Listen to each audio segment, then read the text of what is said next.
the opposite side of Ford Island. The mighty battleships were the backbone of the Pacific Fleet, and each boasted a crew of nearly 1,500 men. In all, almost 200 American vessels were located in Pearl Harbor that day. Off the starboard bow, or right front, of the boat, you can still see the white concrete mooring keys that continue to display some of these names. The battleships that came to Pearl Harbor back then did not drop anchor to secure their position. Instead, they were tied to these white concrete blocks, which were built in the 1930s. The Pacific Fleet tended to tie two ships together, one inboard, closest to the keys, and one outboard. If you look closely, you can still see strafing and shrapnel damage on some of their sides. Ford Island Bridge is to the right. The mooring key closest to the bridge was reserved for the USS Nevada. The Nevada was the only battleship to get underway during the attack on Oahu. She pulled out just before 9 o'clock, after the first wave of planes had left, and valiantly headed towards the sea. At the same time, Japanese planes from the second wave were flying over Diamond Head on the southeast side of the island to continue the attack on Pearl Harbor.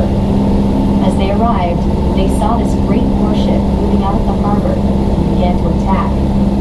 She was badly damaged by Japanese dive bombers and torpedo planes, and eventually was purposely run aground on a coral ledge to avoid sinking.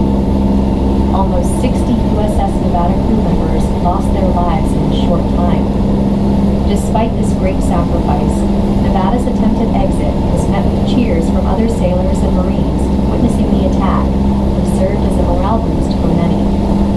Following an extensive salvage operation, the USS Nevada's guns boomed once again as she provided fire support for Americans who stormed the beaches of Normandy, southern France, Iwo Jima, and Okinawa. Continuing on, the attack on Pearl Harbor began at 7:55 a.m., with torpedo planes coming in waves from both north and south while flying at an altitude of only 30 feet. The first few torpedoes slammed into the hull of the USS Oklahoma, exactly in the spot where the battleship Missouri is today. Oklahoma began to tilt, and in less than 12 minutes, she had completely rolled over.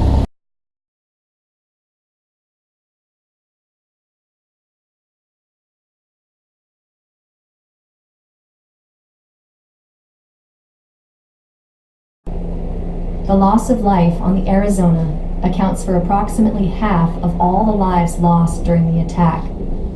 This includes every member of the heralded USS Arizona band.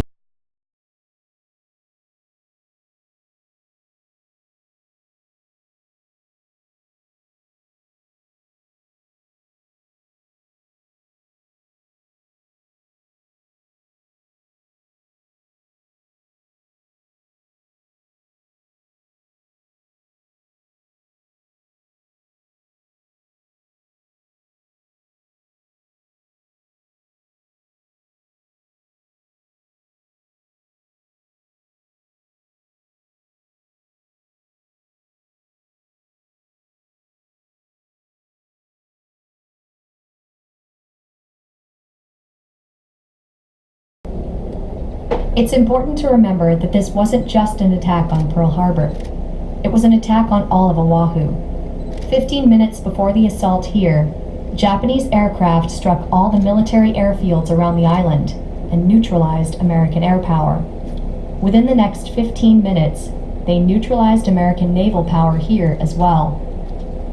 This devastating blow cost the Japanese 29 planes and 56 airmen.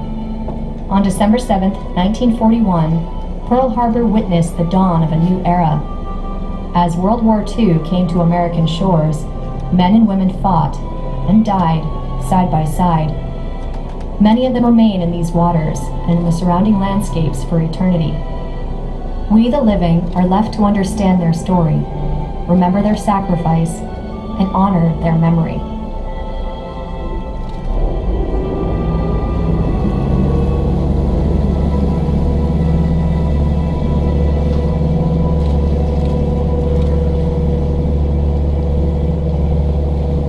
As we return to the Visitor Center,